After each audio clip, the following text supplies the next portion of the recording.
Ayo pakai kompos.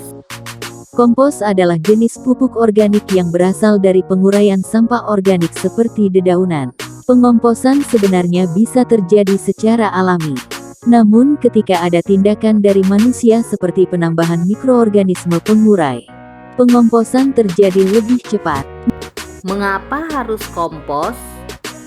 Menghemat biaya produksi. Pupuk kompos berasal dari limbah organik di sekitar kita. Penggunaan pupuk kompos dapat menekan kebutuhan pupuk kimia.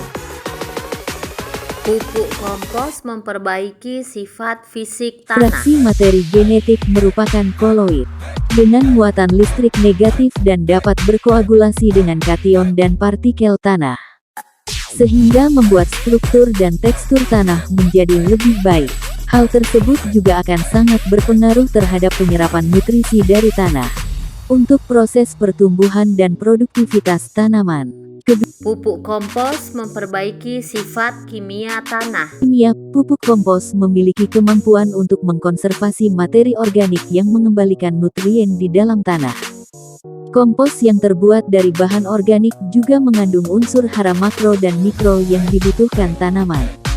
Beberapa unsur hara makro yang terkandung dalam kompos antara lain nitrogen, fosfor, potasium, magnesium, dan unsur penting lainnya. Sedangkan kandungan unsur hara mikro yang ada di kompos seperti besi, sulfur, mangan, tembaga, seng, boron, dan molibdenum. Pupuk kompos memperbaiki sifat biologi tanah. Pupuk kompos memberikan manfaat untuk meningkatkan jumlah mikroba tanah. Aplikasi kompos membantu pembentukan struktur tanah yang baik. Kompos juga bisa merangsang mikoriza yang bersimbiosis dengan akar. Penambahan mikroorganisme dalam kompos bisa meningkatkan kualitas pupuk organik ini dan berguna meningkatkan kesuburan tanah.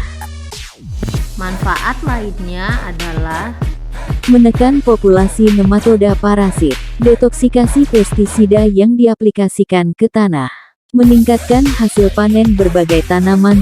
Berikut adalah tahap pembuatan pupuk kompos.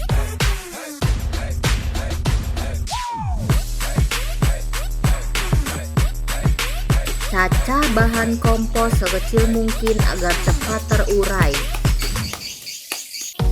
Bahan yang digunakan pada percobaan kali ini 50 kg kotoran sapi kering, 20 kg sisa buah yang sudah tidak layak konsumsi, 30 kg sekam padi.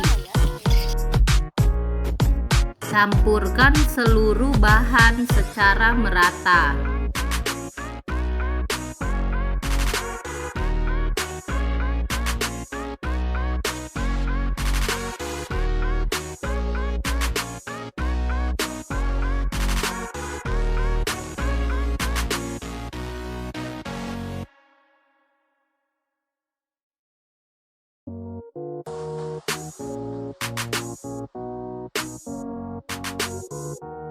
Sebarkan larutan EM4 yang telah dipersiapkan 1 hari sebelumnya secara merata.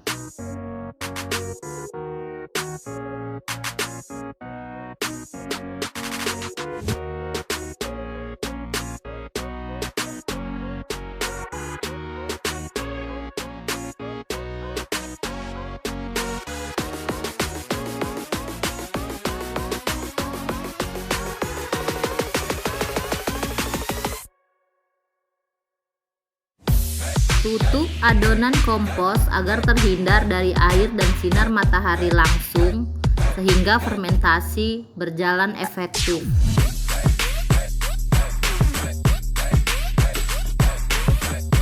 Lakukan pembalikan adonan kompos minimal 1 kali seminggu agar suhu tidak terlalu tinggi. Kompos yang sudah jadi akan mengalami penyusutan, berwarna coklat kehitaman, tidak berbau, dan bertekstur remah dan gembur. Ayo, rawat lingkungan dan ciptakan nilai tambah. Ayo, pakai kompos.